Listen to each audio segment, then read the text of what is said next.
I'm sorry, what was your name again? Why, yes, my name is Dolltaki. Seriously, what's your actual name? I turn girls to dolls and after a cocky. Oh boy, we're on this half of the list now. Dragonball GT has some of the worst anime villains you could possibly hope to find, and that's very competitive, trust me. While GT does have some saving graces, as shown in the top 10 video I did for GT, I couldn't even fill out the entire top 10 with all good choices. I only managed to get through 6 before the list started taking a turn for the worse. Regardless, be sure to watch that video if you want to get the full picture on GT. Considering this video has 14 entries, that makes 18 bad villains versus a mere 6 good villains. And some would argue I'm already being pretty generous to GT with the 6 I did allow it to have. GT has a big collection of its own terrible additions to the villains roster. What makes it truly stand out is some old villains from the series people actually liked showed up to get ruined as well. GT infamously changed pace after the Black Star Dragon Ball saga, the first 16 episodes, where most of the series' worst original villains came from. In their desperation, the writers of GT thought it would be a good idea to bring back the more popular villains from Dragon Ball Z. Which villains, you ask? All of them. Most of them are just relegated to cannon fodder who get killed in one attack, but several of them get enough screen time to be worth talking about on this list as full-fledged entries. They even drew one of them out of a hat and gave him main villain status. Those characters are obviously much better outside of GT, but for the purposes of this video, I'm discussing purely what GT contributed to those characters. Don't worry, we're still going to go over all of those original awful villains too. Over half of this video consists of villains introduced with the first 16 episodes. They were really that bad. Only one villain from the arc managed to make the top 10, and he was only number 8. Those 16 episodes were so bad that they originally aired GT in the US starting at episode 17, as they attempted to ignore their existence entirely. It took a very long time for those episodes to even see the light of day outside of Japan, as they were later called the Lost Episodes. So trust me, you're in for a real treat. But enough with the hype. We're going to start with the least bad villain and work our way down to the very worst.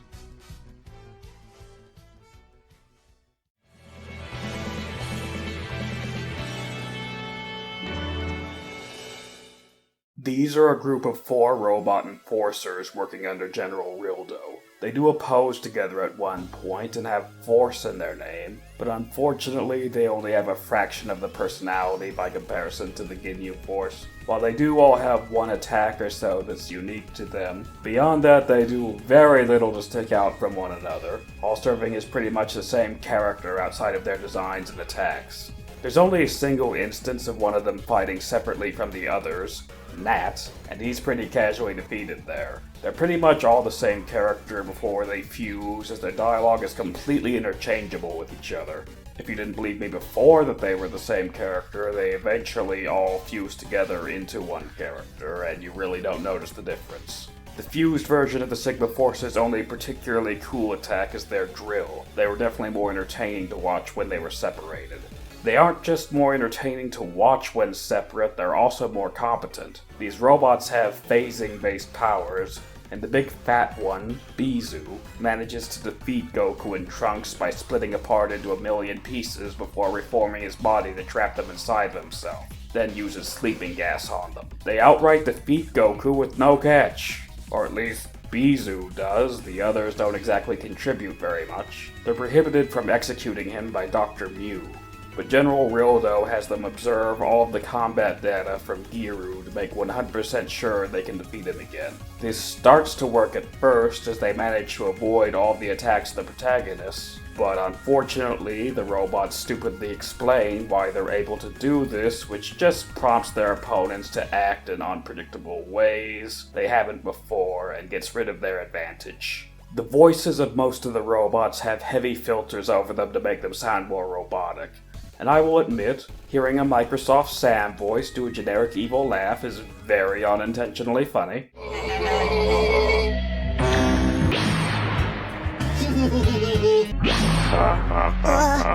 How is that possible? The only voice who is bad is their leader, Nezzy. The leader's voice is significantly less filtered than the rest and sounds really bad. Don't tell me that you're mystified by such a simple technique. I am a robot, beep boop. This is a generic voice literally anyone can do. Nezzy is also the only one without any powers of their own, just doing generic kicks and such. So it's definitely pretty disappointing that Nezzy becomes the face of their fusion and gets all the voice lines. It's clearly Myuu who did all the heavy lifting to defeat Goku the first time around, so getting rid of his sentience clearly hurt them a lot more than it helped. If I was doing a video on the Ginyu Force, I would rank them all separately, but there's not nearly enough material to rank these four as anything but one character. Their names really don't do them any favors with how generic they are. Nezzy, Myuu, Ribbit, and Nat. I never picked up their names when I watched it the first time. The only reason I know is because of research for this video. I can't even come up with anything to say about Ribbit other than the fact that he exists. The one and only thing I would say they have over the Ginyu Force is that they do actually fight as a team way more often than those guys, who prefer to fight their enemies one-on-one for whatever reason. After the Sigma Force are defeated, metal replicas are brought back of them that are apparently superior to the originals, according to General Rildo. These supposedly superior versions are then immediately killed and absorbed by him before they have a chance to do anything, which shows how little Rildo thinks of them at this point. Rildo is generally a good boss to work for as far as villains go, so being viewed as low even by him is pretty insulting. The bigger issue is the fact that these four characters are apparently mass-produced units, in which case you'd think after reviewing their fight footage they'd just mass-produce Myuu and stop bothering to make copies of the others.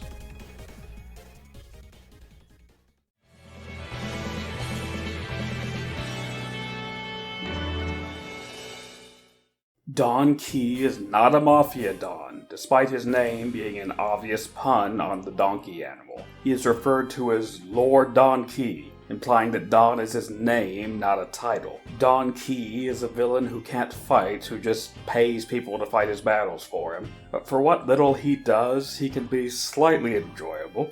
Don Key charges excessive rent prices for housing and immediately repossesses the dwellings to turn into scrap metal once the tenants can't pay. He outlaws spaceships so that anybody who lands on his planet must do business and do labor to make him money, while he sells their ships. Most humorously, it is over-the-top greedy capitalism. He runs hotels which charge people by the second for TV, sleeping, food, and showers while having none of those functions unable to be turned off, attempting to force people to give him all their money and into eternal servitude to him. All of those things happen while Don Key is off camera though. His personal scenes are few and far between, with his only real character trait beyond greed being a slight bit of flamboyance and vanity. When the heroes do finally reach his lair, he does at least have some weaponry to try to defend himself rather than being completely helpless. It just is too weak to work on Dragon Ball characters for the most part. His only competent enforcer, Ledgic, refuses to obey him or work for money. He just awkwardly hangs around the place and only fights when he feels like it. He's too powerful for Don Key to enslave and is not interested in money, so I can't really blame this on Don Key. He's just unlucky to have such poor villains available to enforce for him. After he's defeated, Don Key begs for Goku to spare him and agrees to give everybody free housing and give them back their ships. As far as how Dragon Ball villains usually handle their defeats, this is somewhat competent on the man's part. As Goku leaves, he foolishly allows Don Key to stay in power for some reason, meaning he could casually just undo everything the moment Goku is gone. Even if Don Key was less over the top with his villainy, he could still enjoy a life of luxury with his nearly infinite money. We do cut back to Don Key 60 episodes later during the Shadow Dragon saga, where all of the previous characters raise their hands up in the air to give their energy to Goku. Don Key is in a prison cell, meaning he somehow managed to mess things up. I guess Ledgic probably was the one to do this to him. Regardless, it's pretty pathetic, and this villain is a very poor one to start GT out on.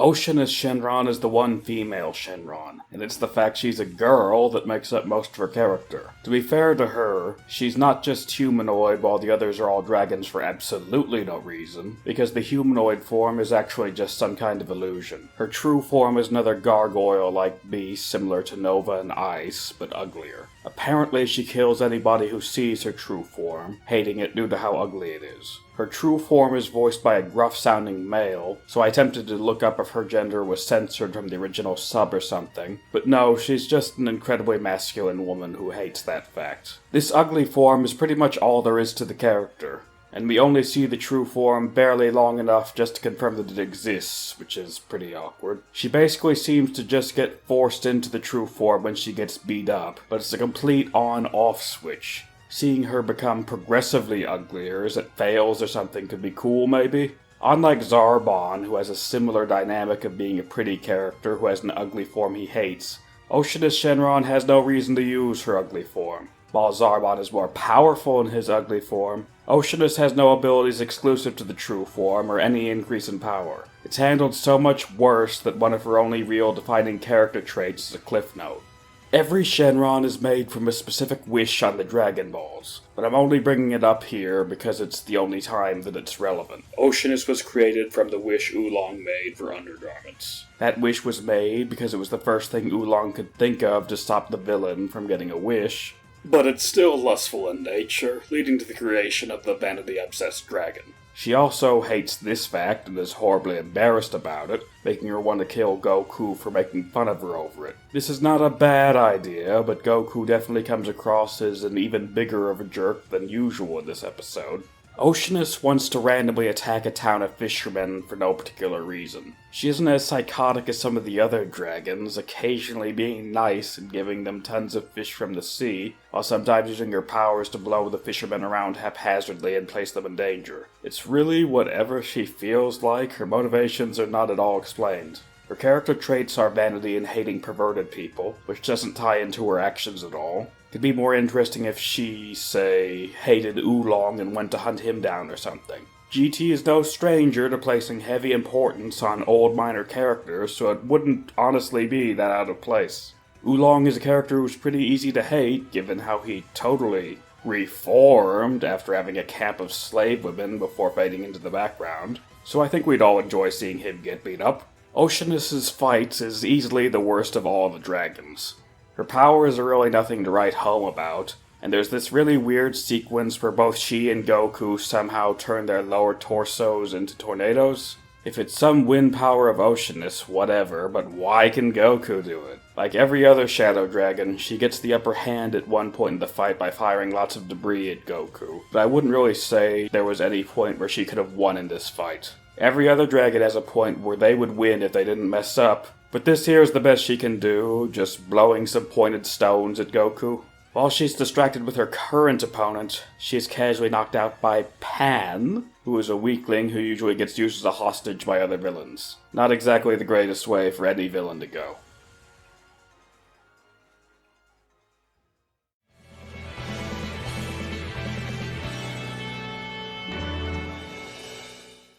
Ledgic is Don Key's enforcer. His design is clearly inspired by Quark and the Ferengi from Star Trek. While Ledgic is not obsessively greedy like the Ferengi, that trait clearly went to Don Key, his supposed boss, so I can still see the connection. Ledgic himself is an honorable character who I'm honestly not sure if he qualifies as a villain, but I'm still including him because of his questionable practices anyway. He works for Don Key as an enforcer while barely doing anything he ever says, with Don Key constantly having to beg Ledgic and be incredibly nice to him to get him to move so much as a muscle. Money seems to mean nothing to Ledgic, as he just casually swats a bundle of cash offered him away like it's nothing. He's built up as this intimidating, badass character, and he's given a very deep, menacing voice, but it's all for nothing. Ledgic does agree to fight Goku entirely because he wants to see how strong he is for himself, not for money. The fight goes on for less than 5 minutes before they decide to stop, during which Ledgic displays no original techniques, really, for being honest. The teal alien suggests he will fight Goku again someday when they're both stronger, wanting a rematch. I don't really understand why they're both talking about a rematch when they barely had a match to start with. If they want to spar so badly, spar. Ledgic lets Goku do whatever he wants with Dolltaki, not helping Goku or the other enforcers. I would say he easily takes the cake for the most forgettable villain in GT, which well might make him the most forgettable Dragon Ball villain ever. Ledgic never appears in GT again to get the rematch that he made such a big point of having, as it seems the writers have also forgotten his existence. The only hint we've ever seen of him is a cameo he was given in the Dragon Ball Super manga Resurrection F, where he's seen as a member of Frieza's army for some reason. GT and Super's canons conflict with each other, but when we never see him again in GT, I'm willing to accept that Ledgic randomly became a Frieza soldier afterwards. Why he would decide to do so when he's supposedly honorable? Who knows? As his morality seems to flip on a dime. If he wants to be a paid hitman, being the #1 guy of Dolltaki who owns an entire planet is way more ambitious than being a rank-and-file Frieza Force soldier serving under Lord Sorbet. If Ledgic is truly not evil, he could have easily put a stop to Dolltaki's tyranny himself. He seems to be less of a force of good and more just some neutral party seeking strong opponents. He reminds me a bit of Battle Beast from Invincible in that he's some mercenary who's way too powerful for where he's been hired, only Ledgic is incredibly lame. We're supposed to want to know more about a mysterious character like this, but in Ledgic's case, we're happy to forget about him the moment he leaves the screen. Mysterious characters need to make a big impression in the limited screen time that they have if they want the audience to actually care about them.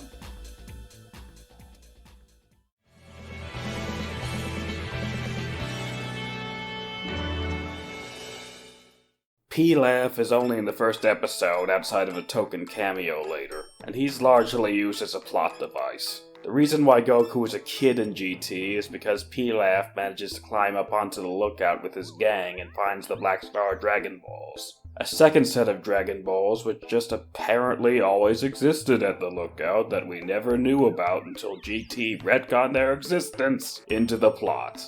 This is the first time Pilaf has seen Goku as an adult, and when his mech's missiles are easily stopped, he wishes Goku was a kid again so he could beat him up. Because as we all know, Pilaf beat Goku up so badly in the original Dragon Ball, right? Clearly this will solve his problem. Pilaf is so non-threatening that after his wish was wasted, there isn't even any scene of the gang fleeing or getting beat up. They're apparently just casually allowed to leave. That isn't even worth addressing. Apparently these characters are just that unimportant. I know as joke characters that the writer will never kill them, but just a generic shot of them being sent flying off like Team Rocket would be more than enough to satisfy me. The Black Star Dragon Balls, which were never shown before now, cause the entire Earth to randomly explode unless they're gathered back together a year after they're used, because the writer demands it. Not only this, but these Dragon Balls are spread out across the entire universe, not just the planet, meaning that using these in all realism dooms the Earth. Pilaf has not only handicapped Goku, but he's caused a very serious threat and forced Goku to go through a bunch of terrible episodes to fix the mistake he's made. After all of this, they just let the Pilaf gang go like it's nothing. Despite these Dragon Balls being contained on the lookout, almost nobody seems to know about them. Dende clearly says that he doesn't, despite having lived there for so many years somehow, and Goku has to have all of it explained to him. How Pilaf figured out about such a well-guarded secret is of course never brought up, unless he has a copy of the script. You can't say he used the Dragon Radar to find them, because these mysterious Black Star Dragon Balls that have apparently always existed have never popped up on the radars in the past. Conveniently, despite the fact that he somehow knows of the existence of these things, he doesn't know about the whole blowing up the planet thing. There are just way too many coincidences for this plot to work on any level. Pilaf has had many years to think about this wish. He's an old man now. He has this extremely exclusive information that nobody else has somehow, and was even absurdly lucky enough to be able to waltz into the chamber where these Dragon Balls were held without getting detected. However, this all just seems to be a spur-of-the-moment thing for Pilaf. His minion, Shu, when prompted, doesn't even know what the balls do, meaning that he didn't even bother to inform him of the plan before he came. Mai directly criticizes Pilaf for wasting so much time instead of just using his wish on the spot and tells him to get on with it. Remember that wish Oolong wasted before? That was done to interrupt Pilaf from making a wish and steal it from him. Pilaf has had many years to think about that mistake. It should be something that he's had a ton of time to reflect on and try to learn from. It should be a nightmare keeping him up at night when he could have had anything that he wanted. While Goku doesn't steal Pilaf's wish from him, he basically steals it from himself by using it on accident. Pilaf wastes time while the dragon is out and about by trying to fight adult Goku with the exact same mechs used in the original Dragon Ball with zero improvements, expecting that to somehow work. So much time passes with the dragon just sitting there, waiting for someone to make a wish before Pilaf screws it up. Based on what Pilaf does wish for, I'm going to say the most logical thing he would wish for if he was thinking properly would just be that Goku was dead. If he did that, there are plenty of other characters on the lookout who could easily defeat him, and would more likely than not actually kill him after he killed Goku. Mr. Popo manages to fight Goku when he's a child and dodges his attacks for several hours without getting hit once. So I'd 100% say that even he could easily defeat Pilaf. Even if they escape after that, all they've accomplished is dooming the world to blow up in a year. I guess Vegeta or Gohan could go into space to fight General Rildo and company instead of Goku, but they've accomplished nothing here. These Dragon Balls can apparently wish for anything at all, so you could wish for more wishes, wish to become more powerful than Goku or swap bodies with him or something, the sky's the limit. If Pilaf had an IQ above 2, he could easily attain main villain status if he's so pleased. He's clearly more of a plot device than a character here. As awful as this appearance is, I will say that this is better than his showing from Dragon Ball Super. In Super, there's constant cuts to Pilaf and his unfunny comic relief that are really grating throughout tons of episodes. And for as stupid and non-threatening as he is in GT, at least he was clearly a villain here. Even if it's very ineffectual, I'm also glad they brought back the mecha from the only fight scene he's ever had in the past. That was a nice callback.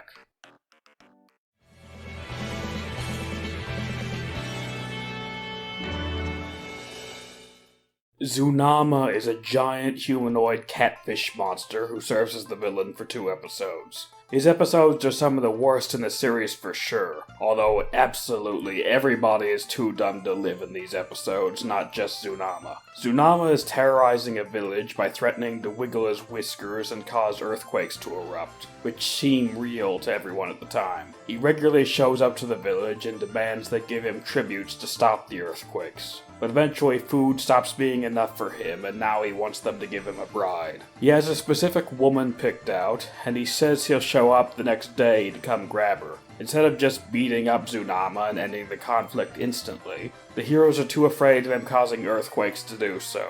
All of the other villains they've faced? Those are nothing. Zoonama's apparently just that terrifying. I mean, look at him. Earthquakes should be useless against Dragon Ball characters who can fly anyway. Oceanus Shenron was way more powerful than Zoonama, and he used earthquakes. But he had to quickly change that strategy up because those earthquakes are proving useless against flying characters. Just from looking at Zoonama and how slowly he walks, it should be obvious that he has no physical fighting capability. So the heroes are absolute dunces for not taking the opportunity to just beat the stuffing out of him immediately because the plot demands that they don't.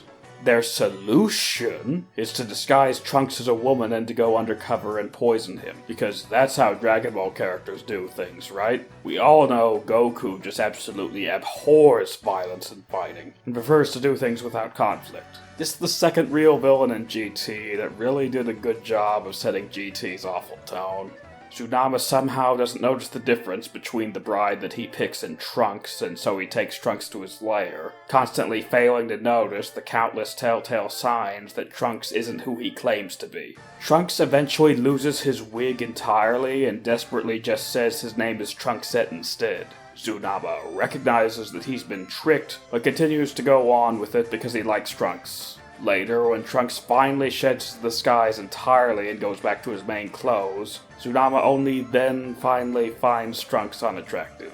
Zoonama is claiming to be straight and is angry only when he finally manages to piece together the obvious fact that Trunks is male, so you can decide whatever that says about him.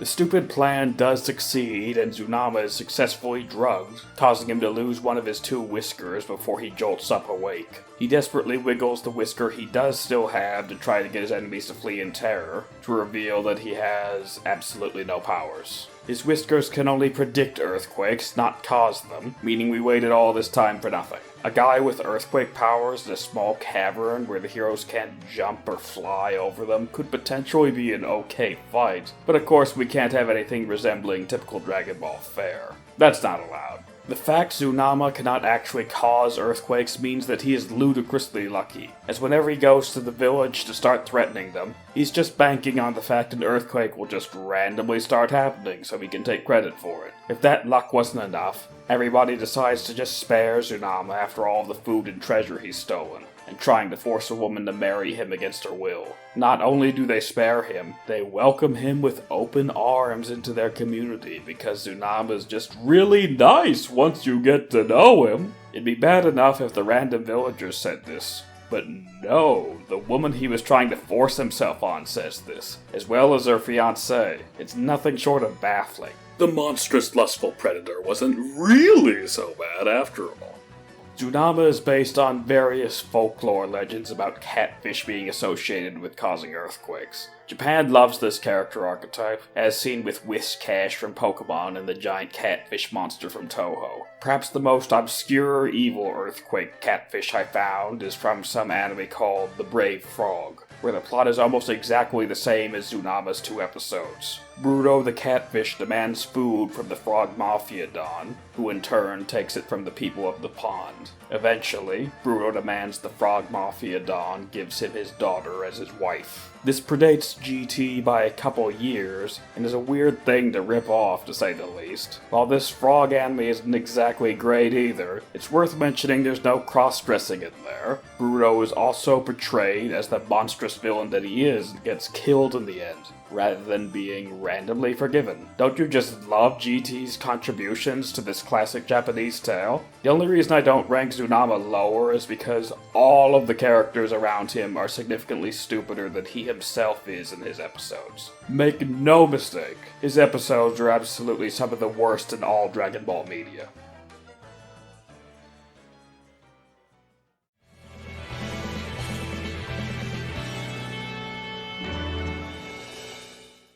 Luud's name is constantly mentioned throughout his arc, and he's supposed to be the main fight of that arc after Muchi dies. He has an absurdly large amount of build-up, and his fight goes on for a while, so you'd think this guy would be a good villain, but that is definitely not the case. He's a robot with very limited sentience and speaks no dialogue. While he's asleep, Muchi and Dolltaki directly use remote controls to make him use his eye lasers and turn people into dolls to absorb them to increase his power. It would have honestly been significantly cooler if he was in fact just a god and not a robot, as the sleeping form of the statue looks better, if more generic, than the main form of Luud we get. The giant Luud looks like some kind of deformed green baby. Luud's name is technically not spelled like the word Luud, but you never see the spelling in the show, so it's easy to assume his name is just the word. It gets incredibly awkward hearing that as his name so many times. The cult sounds like something entirely different. And when Goku says Luud's name while spanking his butt, it comes across in extremely poor taste. Considering the leader of the cult is an extremely lewd person himself, Luud's name has a lot of unfortunate implications. Luud's fight goes on for a very long time to the point it gets very boring, making even Muchi's fight look great by comparison. I can't help but roll my eyes when Pan says, "This is a great fight." If the fight is so great, you shouldn't have to tell the audience that it's great. Luud mostly just generically stomps around given he's a giant, along with firing beams from his mouth. You'd think he would try to use that doll beam specifically, more so than the generic energy beams, but I guess that's asking too much. Maybe that ability can only be activated manually rather than in Luud's AI or something? Either way, Dr. Myuu apparently has control over technology within the base, so you'd think he'd have programmed himself some control override for Luud, but that's obviously not the case. Luud's only other real attack is spinning his arms to create powerful wind currents, which he uses a single time and doesn't accomplish much of anything. During the fight, there are constant cuts to the inside of Luud's body, which is some sort of alternate dimension where all the people he absorbs are stored. If anything, the majority of the screen time is spent in here rather than watching any fighting done by Luud. They eventually figure out from Dolltaki that there's a specific weak point that Goku needs to attack, and they tell it to Goku through telepathy. You'd think that'd be the end of this segment, but no, it keeps going. Apparently, Luud is designed so poorly that his absorbed victims can also attack him from the inside. For whatever reason, a specific position on Luud's body needs to be attacked from both the inside and outside simultaneously, and Goku and Pan keep trying to time their attack to match over and over. It takes a very long time, with Luud gaining no new attacks in the meantime. Luud doesn't honestly even seem all that threatening, he's just hard to kill. That's definitely emphasized by the fight continuing to drag on. The writer of the Dragonball Super manga, Toyotaro, joked about one of the gods of destruction being based on Luud. Moscow, the robot body one of the gods takes for most of his screen time, is apparently based on him. I would say Moscow is a significantly better design, even if that character doesn't do anything. It's still weird that this dumb character gets any kind of reference in later Dragon Ball media, though.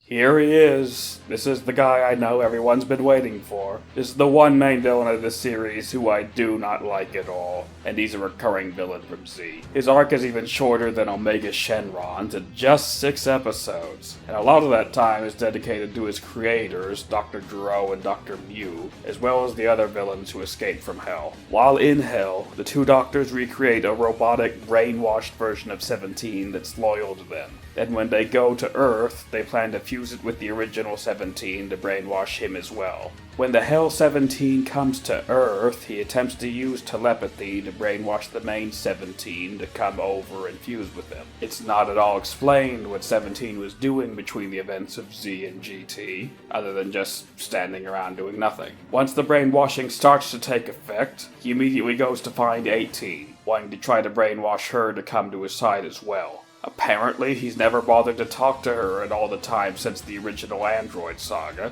so I don't know why he wants to bother with her now. When he shows up there, he tries to use the Hell 17's brainwashing effect on 18, which works for less than 2 seconds before she immediately snaps out of it, showing how weak-willed 17 is by comparison. 17 pathetically tries to convince 18 with his words to come and serve Dr. Gero, calling him brilliant. Krillin calls 17 out as he can't believe that 17 would call the idiotic Dr. Gero brilliant, reminding him that he originally treated 17 as a slave, and that 17 was the one who killed him in the first place. This momentarily breaks 17 out of his brainwashing, but he just decides to give in to it again, as 17 can't take this mental strain and responds to the problem by murdering Krillin. Thinking is hard. 18 is the only person 17 is supposed to care about, so it's baffling why he spontaneously decided to be needlessly aggressive towards her. The most hilarious thing about this scene retroactively is that it is later revealed that Dr. Myuu has programmed 17 to obey only his personal orders and to completely ignore Dr. Gero. This means that 17 was unironically calling Gero brilliant and talking about how great he was.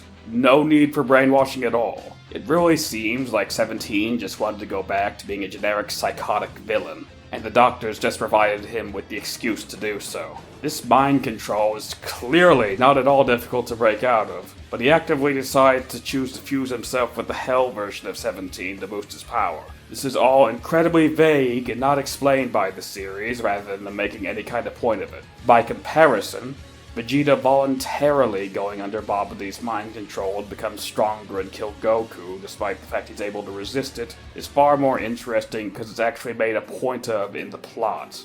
It's intended as part of Vegeta's character, rather than with 17 it just being bad writing. Once the android becomes Super 17, his design completely changes for whatever reason, restructuring his face and changing his hairstyle. If people wanted 17 to come back, I severely doubt they wanted him to completely change how he looked to do so. Dragon Ball Super just gave him a generic power boost and a change of clothes, and that went over significantly better with the fans. 17 eventually kills Gero, but only because Myuu tells him to. He spends most of the arc obeying Myuu, and his fight scenes are extremely unimpressive by the standard of someone who has main villain status. I already thought Omega Shenron could have used more episodes to be fleshed out, but 17 has roughly 1.5 episodes worth of fight scenes at most when you cut out all the filler and cuts to other characters. That's less than nature on Shenron, for crying out loud. Even if you're a Dragon Ball fan who doesn't care about story and is only there for the fighting, there's really not much for you here. 17 doesn't have any unique abilities or signatures for the most part. What fighting he does have is standard Dragon Ball fare. The one unique ability 17 does have is the ability to absorb energy attacks into his body to become more powerful. He awkwardly gets engorged with muscles whenever he absorbs the energy before reverting back to his usual self, because Super 17's design wasn't weird enough already. Regardless of how it looks, this attack proves to be his downfall. 17 is stuck in place whenever he absorbs energy, meaning that any key attack used on 17 will instantly stun lock him in place like he was a generic video game boss. This is exploited as he is very casually killed in a 2v1 scenario, with 18 trapping him into his own move while Goku anticlimactically kills him. 17 is honestly pretty low down the list in terms of characters in GT who have come close to defeating Goku. 18 makes one last-ditch attempt before 17 dies to try to get him to stop, pointing out how stupid he is to get used. This does at least prompt 17 to finally rebel against Dr. Myuu and kill him, as it clearly doesn't take much to go against the brainwashing, as has been demonstrated multiple times. 17 is still evil and wants to generically kill everyone, which prompts Goku to send 17 back into the afterlife very shortly after Myuu. Dragon Ball Super clearly took 17's character in a much more interesting direction, as it's pretty much the polar opposite of how he was handled in GT. Developing 17 into a good guy is definitely the much more logical route to take for the character if you want him to be at all interesting, and he's glorified far more in that series than by comparison to GT. Main villains normally are the ones who have excuses to get more abilities, but even as a protagonist he displays more new powers than GT's Villainous version ever did. 17's character after the Android saga is pretty much a blank slate that you can do whatever you want with, as seen by the two completely opposite routes different writers took with him. They could have made an interesting villain out of 17 had they wanted to. The problem was how absurdly stupid he was and that he lacked in any kind of character motivation beyond doubling down on being edgy.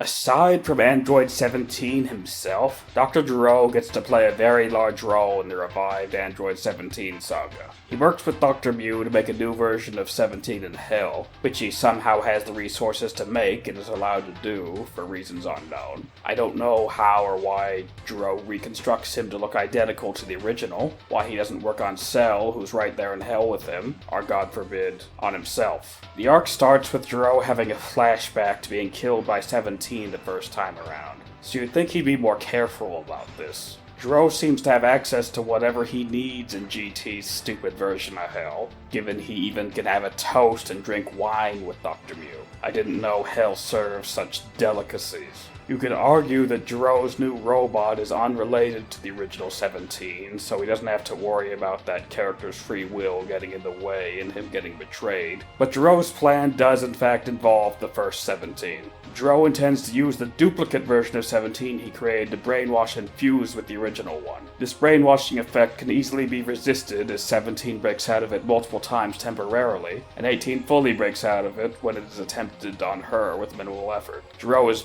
very lucky that 17 is so weak-willed and did not betray both him and Dr. Myuu right out of the gate. You'd think that, if anything, Gero would want to get revenge on 17 and 18 rather than relying on one of them for his plans. You could argue enslaving 17 is a form of revenge, but he's also giving him a massive power-up, and 17 only really goes along with all of this willingly in the end. While Gero does manage to get revenge on 18 by proxy, he's not even there. He doesn't even know about that or get to witness it. If he was there gloating while 17 killed 18's husband, we'd at least let him have some satisfaction before he's inevitably sent back to Hell. Gero is the one who has a grudge against 18 and should be glorified through that scene, not 17 randomly betraying her for no reason. Eventually, Dr. Gero gets held hostage by Pan and Gero. Pan is a character who is constantly used as a hostage by other villains and is incredibly weak. So that's pretty embarrassing. Pan demands Gero to tell 17 to stop murdering Vegeta in exchange for his own life, and Gero begrudgingly complies. 17 turns around to point his ki blast at Gero instead after this, and Dr. Myuu reveals that he'd reprogrammed 17 to only obey his orders. Myuu outright says that he thought Gero surely would have noticed this, and is shocked by how stupid Gero is. This is literally the only time in the series Myuu looks competent in any way, and it's completely at Gero's expense. Gero just takes it all in that he's getting betrayed by 17 to die in the exact same way again, this time with some added salt in the wound from having been betrayed by Dr. Myuu also. Why do we even have an arc where we bring villains back from the dead if we're going to have them just repeat the exact same mistakes they made originally? What's the point? While this is a good moment for Dr. Myuu, I would say that character is pretty much unsalvageable after his original arc in the series. If one of the Doctors was going to betray the other one, it would have been much more satisfying to glorify the Z villain rather than the GT one, and have Gero betray Myuu. Why even bring the Z villains back at all if you're just going to insult them like this? Dr. Myuu is a barely edited recolor of Dr. Gero, so getting betrayed by him really adds insult to injury. As is, Gero is just a magnet for being betrayed, as he's apparently a super trusting person. Myuu did not just kill Gero immediately, only when it became somewhat inconvenient to keep him around. So even if Gero is too stupid to find this change in 17's code on his own, if he could have just managed to fend Pan off, he would have been fine. You'd think Gero could have at least installed some kind of protective barrier or escape mechanism for such situations in all that time he was in hell, but no. Keep investing all of your tech into the guy who literally killed you. What could possibly go wrong?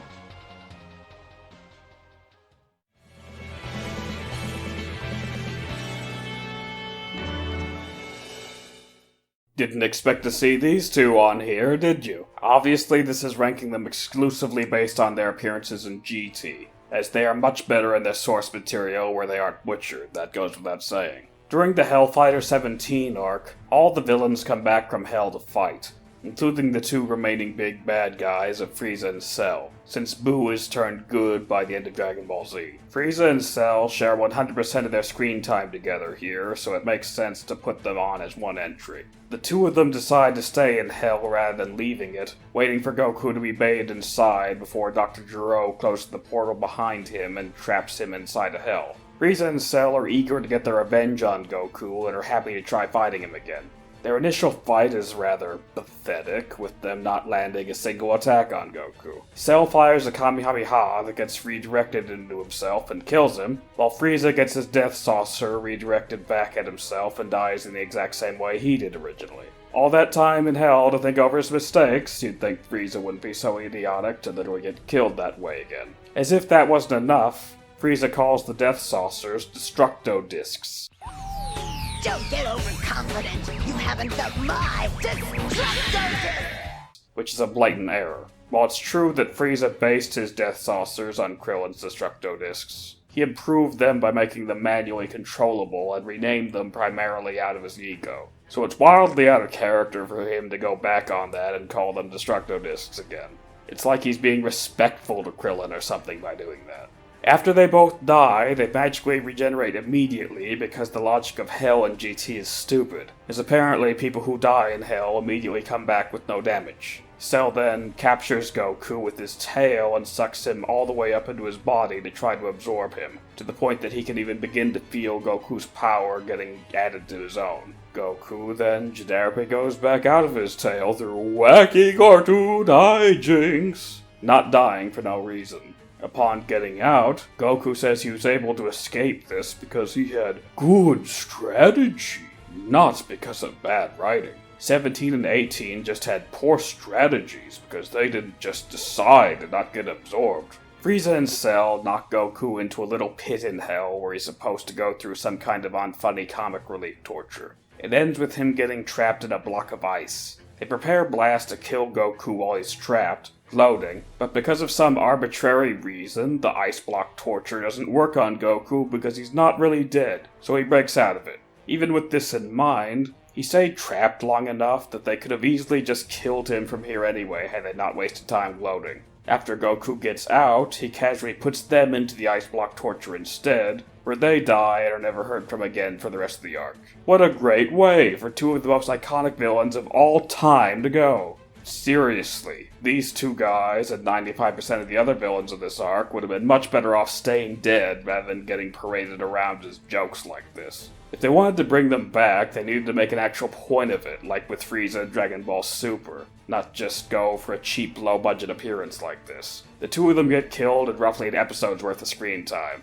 The premise of this arc is particularly insulting for Cell specifically. Gero says that the new version of Android 17 he is making is more powerful than Cell, and Cell and Frieza outright seem to take orders from Dr. Gero for this operation rather than insisting to be in charge. While Cell never interacts with Gero on screen, the Doctors in 17 clearly have the main villain status here, so it's very awkward to see him taking orders from side villains that come from his own arc originally. Imagine if the main villains of this arc were Captain Ginyu and Goldo, and Frieza just obeyed their orders for some reason. It wouldn't make any sense. You'd think Gero would want to work on improving Cell. Even if 17 has more potential to be improved, you'd think that when 17's original purpose and design was to be absorbed by Cell in the first place, that the end goal would be Gero feeding 17 to Cell to power him up, right? Even if Gero doesn't want to do this for whatever reason, Cell should be forcing the spotlight to be on him, rather than to be some subservient goon of Dr. Gero. If you consider this canon, Cell apparently would have been 100% subservient to Dr. Gero if the Doctor survived that long in the original Android arc.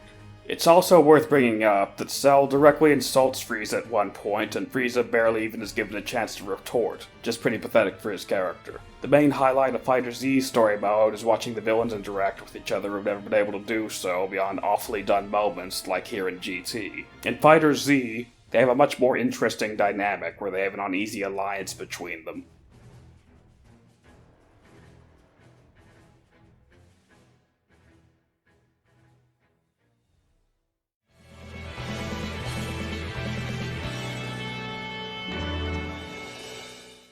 While every random background villain that comes back from Dragon Ball and Dragon Ball Z to be killed in 2 seconds in GT is bad, Nappa really takes the cake as the absolute worst. His 1-minute scene has 3.5 million views on YouTube for a reason, with constant comments about how wasted he was and how stupid it was they brought back his voice actor just to not even give him any lines. When Nappa gets out of hell, the first thought he has is to destroy the surrounding city with a key explosion, killing thousands of random citizens. If this is taking place in the same area as everything else in the city, logically, he should have killed a significant amount of people with this attack. All of the side characters with power levels below 4,000, or those who can't fight at all, they should all be dead from this attack.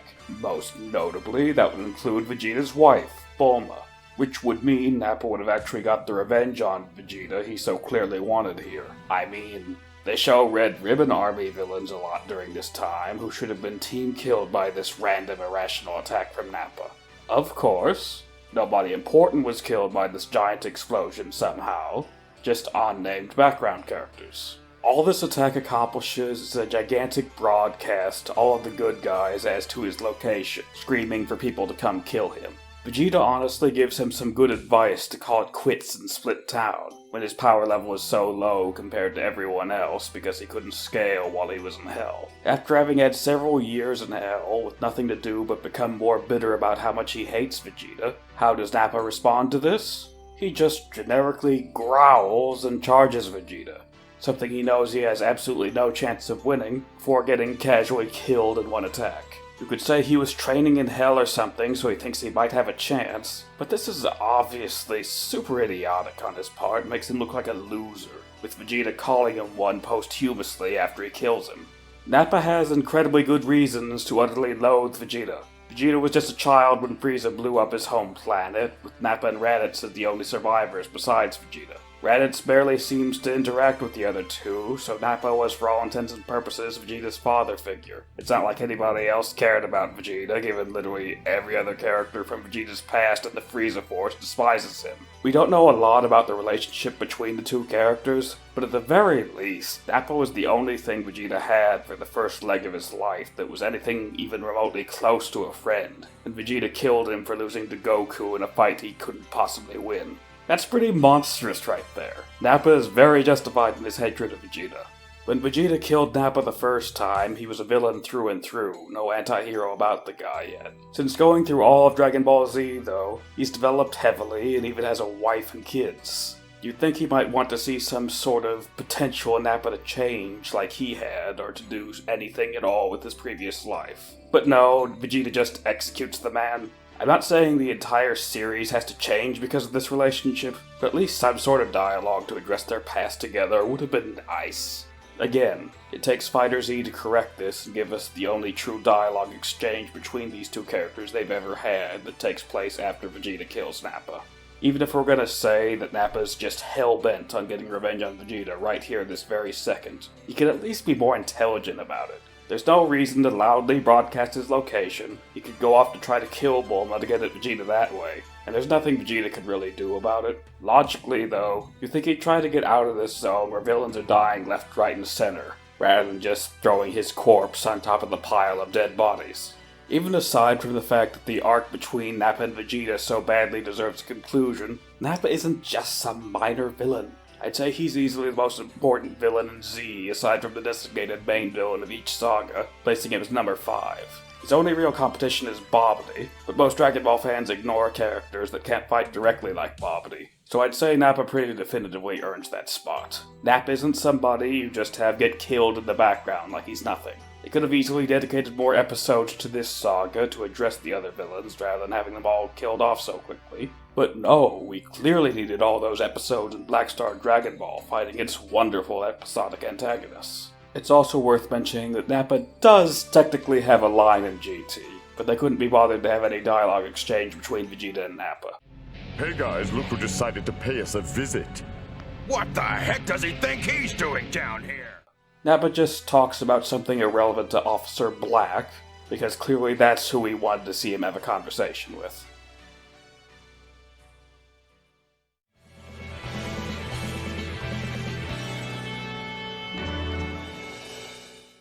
While ruining villains from the original Dragon Ball shows is very offensive, we're done with those now. The bottom 3 are all villains original to GT, but they're just that bad in their own right. The Power brothers are comic relief villains who are given intentionally stupid designs. These are generally the characters who are pointed to whenever someone needs to give a reason as to why GT is bad, and it's very much deserved. They have zero direct combat capabilities despite being henchmen that are supposed to be hired muscle, only having bizarre powers to aid them and avoid fighting.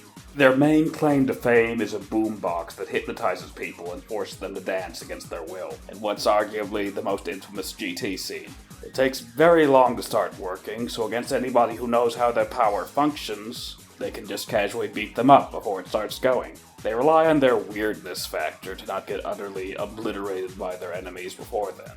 I guess that's why they randomly decide to wear bras during their stupid dance number. This is totally what people watch Dragon Ball for, right? This is the point a huge amount of viewers just turned the show off, if they haven't already. The characters on the show are saying if the villain's power is lame and it's an objectively true statement, then you know you should probably go back to the drawing board. The most villainous the brothers get is when their leader, Banpara, starts punching the protagonists as they're forced to dance, while insisting that they smile. He says they're being unappreciative of his great music. That's the closest I can get to finding something remotely enjoyable about them, but it's about 1 minute of footage at best. After that brief montage, he just makes them spin faster to try to tire them out. This whole fight scene is constantly reusing footage, but it's hilarious when they just start speeding up the footage to pretend new things are happening on the screen. While we're talking about this, it's awkward that Banpara, the blatant leader, has 90% of all their dialogue and does almost everything himself. You'd think the others might want to get in on that pummeling, but no, they just keep dancing. Banpara steals their Dragon Ball earlier on Zoonama's planet, and he's the one who makes 100% of their decisions. You'd wonder if they might be better off if it was just him without the baggage of his brothers. The skinny one is also called Donpara, which would imply he's the boss Don by his name, but that is just painfully untrue. The voice actor of Banpara, with a B, already sounds like a Mafia Don. He even voiced one in Yu Yu Hakusho with the exact same voice inflection, so you think he'd be the one called Donpara.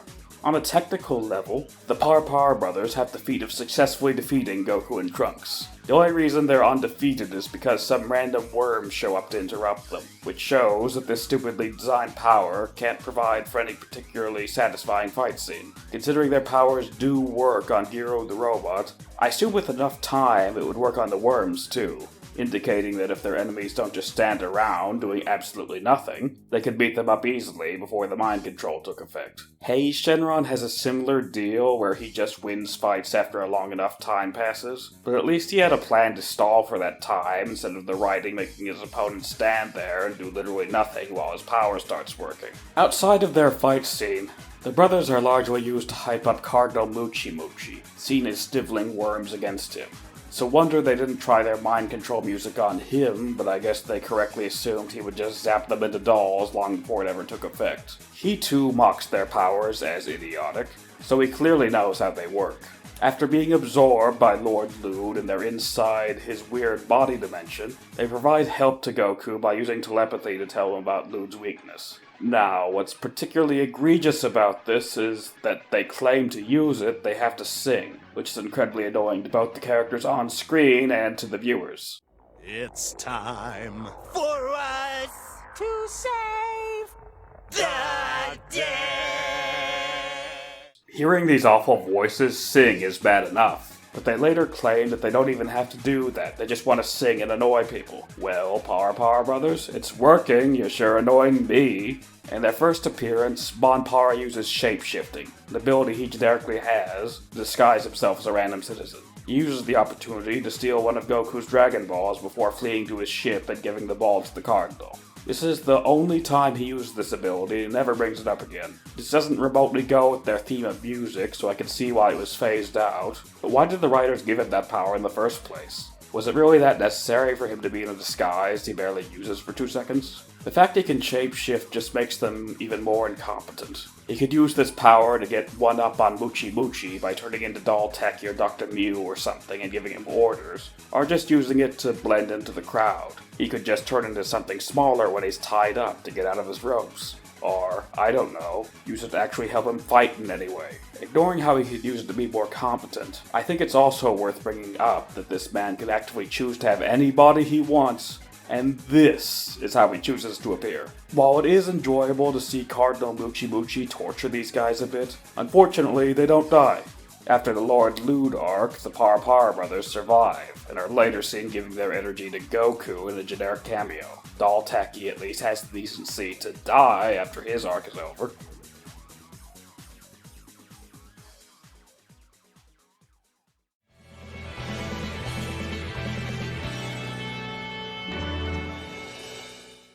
Dolltaki is the supposed true leader of the Lord Luud cult. Unlike the Cardinal, he has no fighting ability whatsoever though. He organizes a gathering of his cult followers to all be absorbed by Luud while Muchi is fighting, the absorption only giving a marginal boost in power to Luud. As he's absorbing them, he makes no effort to hide that Lord Luud is a machine and not a religious god, using a very obvious device to give commands to Luud. His followers figure it out, but unfortunately for them, they all get absorbed anyway before they can escape. I guess Dolltaki assumed that making his followers angry wouldn't matter because they're all getting absorbed, but eventually he too gets absorbed and he has to pay for his actions since there's a dimension inside of Lord Luud. According to Dr. Myuu, Dolltaki is a master of trickery and manipulating people. There is no reason for Dolltaki to be so lazy here in the end. With the massive amount of cultists, I find it hard to believe that at least some of them didn't manage to get away, which could have been a big problem for him even if he hadn't gotten absorbed by Luud. Now, the worst aspect of Dolltaki's character is, by far, his obsession with dolls. Dolltaki's name, while appearing to just be a lazy combination of the words doll and taki, is actually a pun on the word otaku, and he is absolutely everything bad about otaku culture. Despite Pan being a Saiyan with an actual power level, he doesn't throw her into Luud to power him up. Instead, he keeps her around to help him fulfill his desires. That's not an exaggeration from me, that's his character. He likes playing with toys. It's what gets him off. The dolls are still 100% sentient inside of their doll bodies and can think, see, and feel. They just can't do anything. He tries to make them all look as pretty as possible by grooming their hair and changing their clothes, saying he's going to live with Pan forever, and it's incredibly disturbing. I'm not going to show it for your sake, but we do actually see him remove Pan's shirt. She has a doll body at the time, so there's nothing under there, but it's still disturbing. I mean, for perspective, it was bad enough that YouTube decided to take it down for going against their policies. Before he brings in Pan, he has a group of other dolls that are part of his collection. He casually swats them off the chair to put his beloved Pan there instead. It's never confirmed that these are actually people turned into dolls, but that's blatantly the implication. In Dolltaki's conversation with Dr. Myuu, he suggests getting bums off the street to turn into dolls. And when the Lord Luud cult has been around for at least 23 years, it's extremely hard to believe that Dolltaki has not been turning random girls into dolls. Dragon Ball is not a series where anyone wants to be thinking about this sort of stuff. What's worse is the fact that those random dolls that Dolltaki pushes off the chair are never heard from again. They, and anything else in his collection, get to stay as dolls forever. Only the dolls inside of Lord Luud get freed at the end of these episodes. At least they won't be abused by Dolltaki again, but they're just sitting there as inanimate objects, waiting for that sweet release of death. Dolltaki was apparently some lowly con man before Dr. Myuu recruited him to put him in charge of this operation, because he was good at convincing people to do things. Dolltaki presumably started the Lord Luud cult, but it's clear that Muchi Muchi was the main one doing everything and was the only reason it worked out. When Dolltaki goes to gather everyone to be absorbed, he says, "For those of you who have never seen me before," implying he very rarely ever makes any appearances and remains largely uninvolved. The man is much too busy abusing girls turned into dolls for 23 years to do anything useful. Further evidence of this is the fact that Dolltaki does not just absorb Muchi Muchi into Luud, but Muchi Muchi has plenty of power to offer. Dolltaki would likely never be able to pull that off, given Muchi Muchi can actually fight, and the fact that the Cardinal clearly also has power over Luud. Regardless, if Dolltaki wanted to save Pan so badly, he really should have found a way to absorb the Cardinal. Dolltaki is a sniveling loser who has to grovel and bow before his master, Dr. Myuu. Myuu wants to receive the Dragon Balls that the cult got from the Parapara brothers, but Dolltaki can't ship them because he left them on the floor in front of Luud. He had more than enough time to go fetch them while Goku and Trunks were busy with Muchi Muchi, but instead he opted for playtime. I understand he's obsessed with that, but the cult members were still alive back then. He could have easily sent one to fetch the balls for him to ship off to the doctor, meaning he wouldn't be so angry with him. Dr. Myuu insults Dolltaki for activating Luud early without max power, but later notices that the Pan doll has a high power level. How he concludes that a doll of a random girl, no different from Dolltaki's other generic girl dolls, through a TV screen is anyone's guess. Myuu questions Dolltaki about Pan, and Dolltaki honestly answers all of his questions, telling him about Pan's strength. Of course, Myuu comes to the logical conclusion, saying that Luud should absorb Pan to increase his power. Dolltaki refuses to do that, so Myuu fires a gun to turn Dolltaki into a doll as well, and gets him absorbed by Luud. I don't know why Myuu has the ability to fire guns inside of Dolltaki's control room. I guess Dolltaki probably just has zero technical know-how, and it was all made by Myuu. If Dolltaki is really so good at convincing people, you'd think he'd be intelligent enough to lie about Pan and say she's just some random girl so that he could keep her. It's obvious what conclusion Myuu would come to. Dolltaki just has no ability to think about anything more than 5 seconds in the future, and clearly thinks with his pants. Dolltaki does get a large amount of comeuppance for his monstrous actions, and is constantly abused as a source of comic relief. It is enjoyable seeing him constantly be punished, but it's just odd seeing a character like this who is so utterly repulsive and vile be primarily played for comedy. He manages to escape his fate at the hands of Pan and the cultists, and you'd really think Pan would make a bigger point of killing him. The only reason he dies is because he's stupid enough to report to General Rildo after his failures, Dr. Myuu's most trusted minion. Seriously, Dolltaki saw how angry Myuu was before, and Myuu blatantly assumed Dolltaki would die from being absorbed. Why would you go back to him after that? As if that wasn't enough, the reason Dolltaki comes back is to propose one of the worst plans I've ever heard. He says that he's going to use his powers of persuasion to convince the protagonist to come to their side. Really? He's done everything in his power to make Pan hate him. How does he expect to magically turn things around? This imbecile deserved absolutely everything that was coming to him. You can't treat the things he did as just some sort of joke. A serious version of this character wouldn't work in Dragon Ball, but that's just proof that this terrible character concept never should have gotten the green light in the first place.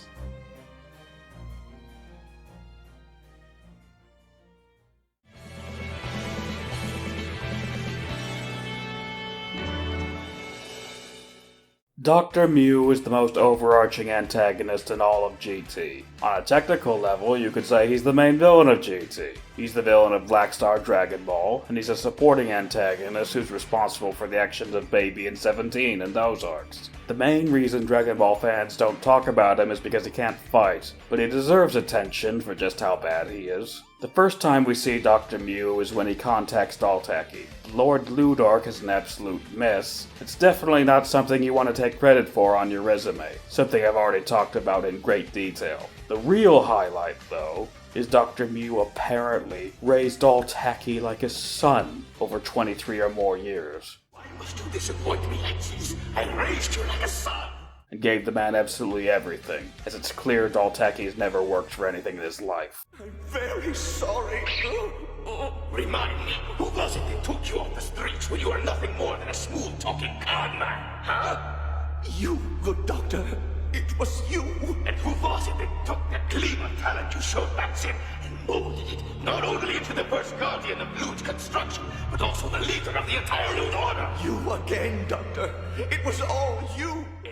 Dr. Myuu murdered an entire planet just out of racism, and the one guy he saw something in is this reprehensible monster with no redeeming qualities. Dolltaki may be awful, but Myuu is the more sane man who enabled him to do all of that. Even if we assume Myuu doesn't care about the whole doll thing, Myuu's supposed offspring is still ludicrously incompetent. There aren't many characters to have who would make a worse son. He did an awful job raising him. During the part where he's supposed to be the star in his home planet, M2, he's barely ever even seen. All of the glorification goes to General Rildo before the Doctor finally makes his appearance. Once he does show up, Gero immediately betrays him to his face, freeing Goku and Pan. Myuu just stands there and gawks while Gero casually frees them, doing nothing.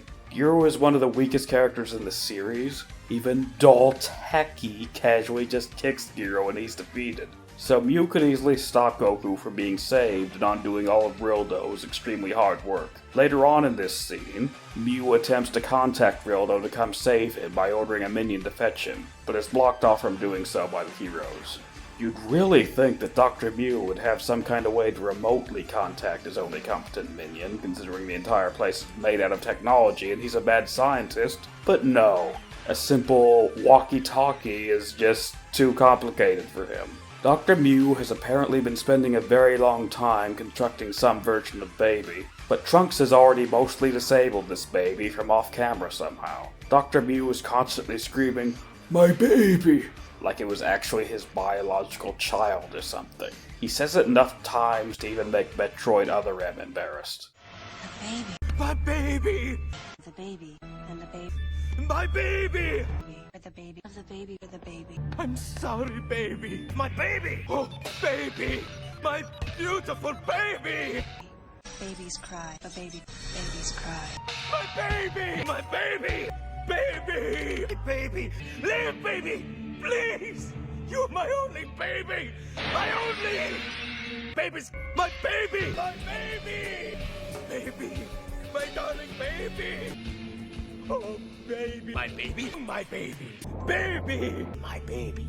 My baby! Between literally naming his best creation just Baby, adopting Dolltaki, and Lord Luud looking like a gigantic overgrown baby, the man is truly obsessed with the things for some reason. The baby obsession is already weird, but it's even stranger when Myuu is some kind of machine supremacist who wants to turn all organic life into robots. In which case, there would be no need for babies. Where did this random baby obsession come from?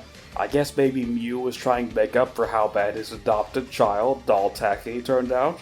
Regardless, Myuu doesn't do anything useful during this scene. Like, you know, contacting Rildo to save his precious baby. He eventually manages to get it running while the heroes just sit there doing nothing. But the baby he was working on for so long and so hard is casually defeated in 2 seconds. You could hardly even call it a fight scene. Dr. Myuu escapes somehow as the protagonists don't chase him because of bad writing. This is because he's about to die in another fashion. The real baby pops out of Myuu's body in what is one of the most incomprehensible moments in all of Dragon Ball. He claims that he somehow programmed Myuu and not the other way around, and he was having Myuu gather all the energy needed for his resurrection. For a while, I wondered if Myuu and Baby were the same character and that Myuu was just some mech Baby was controlling. But it's clear that's not the case. He's just a robot very poorly programmed by Baby somehow. Considering Myuu shows up again when he's resurrected from hell with no robot in his chest, he's clearly a separate character from Baby. It's also worth bringing up that Baby outright insults his own name during this scene, placing the blame on Dr. Myuu for giving him that horrible name. Baby's connection to all of this is easily the worst part of his character, but it's just so badly written that I do my best to ignore Baby's origins. I don't know how Myuu can possibly not realize that the thoughts he's having aren't his own, but are being implanted by someone else. Baby attempts to take credit for the Lord Luud cult in that scene too. Did he program Dr. Myuu to be a father figure to Dolltaki? This bizarre reveal raises countless questions, and all of them make Dr. Myuu look like a horrible character while also damaging the character of the best villain in GT.